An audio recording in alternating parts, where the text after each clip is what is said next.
I'm Susan Vollmer, and mother of Jill Vollmer. Now sing with me. My name is Jill Vollmer. Yeah. And I'm Christina Leasman. Hanging out with Clint Uno. And I like my story. Leah's a story writer. She loves her computer. She loves reading. She loves writing stories. I will say the two ladies are very different in many ways, but they're very compatible as roommates. So they each have their own special interests that they enjoy doing with their friends, and they do some things together. But being together in this house has afforded them a level of emotional security that I think we parents of the individuals with cognitive disabilities really value. And you talked about independence. I think both have grown in their independence. I know that Leah has grown significantly in her independence. So the home has had a very positive impact on their lives. I think we were looking at an alternative option for the ladies. There were other homes in the area where families had rented a home and had their adult children living in those homes. But I think Sue and I, when we talked, were really pleased with the Habitat option because it offered a permanent home for the two ladies. Butch and I volunteered every Tuesday and Saturday, and Jill would work with us until noon when she had to go to her job. All of us participated in putting in those sweat equity hours. So we worked in many different homes, learned things we never thought we would learn or be able to do. But Leah was in a wheelchair at the time. She had had major hip surgeries and the last two had failed. And so they said she'd never walk again. And so she was in a wheelchair.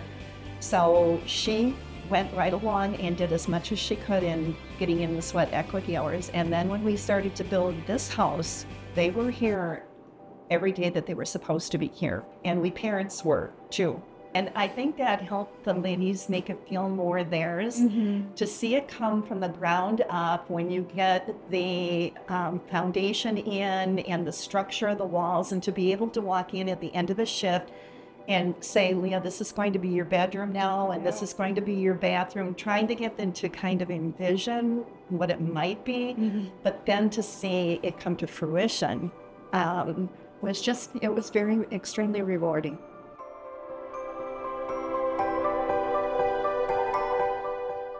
I think one of the things about the girls can make some of their own decisions, where otherwise they kind of depended upon us as parents to kind of drive them in a direction, but I think they're making some of their own decisions.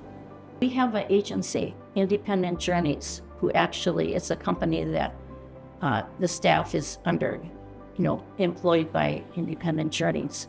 And they so it's really a relief for us not to be more involved in that, because they have their own, their own way of doing things, and it works out very, very well. I think for Leah, the thing that's most important to her is to maintain the stability that she's built in her life, and that's working, having a job in the community, doing her volunteer work. Staff here have also encouraged her to maintain her friendships. And so she has a good friend that comes over once a month. They have pizza night, play Monopoly and other games and things like that.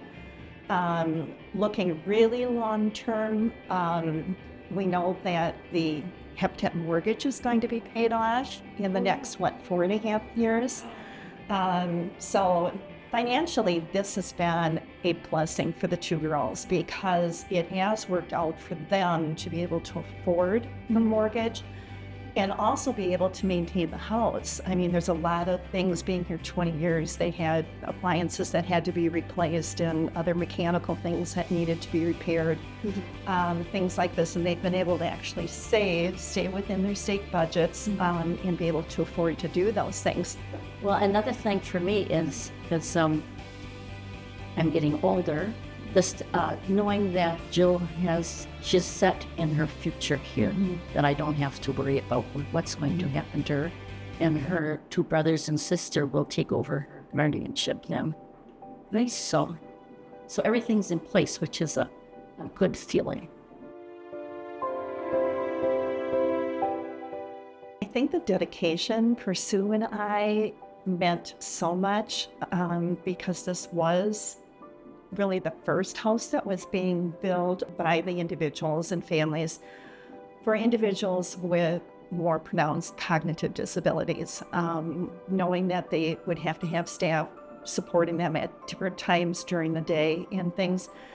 So for that dedication, it was done around Christmas time, and we had the Methodist Church had helped sponsor this.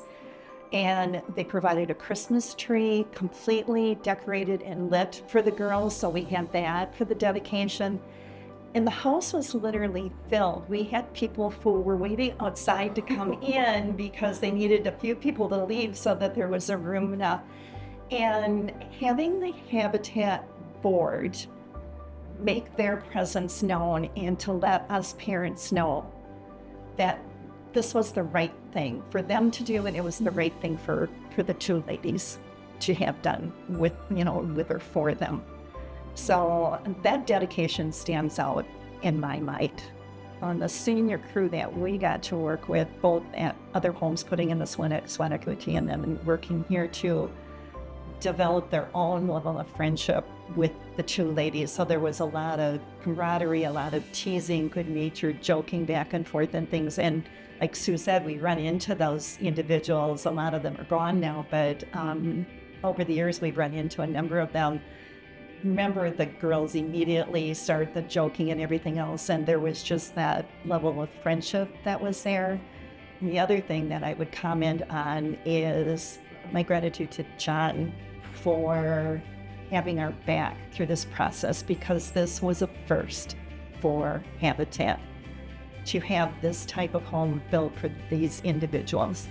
And John had our back the whole way. He knows how grateful we are, but I just think that needs to be said too.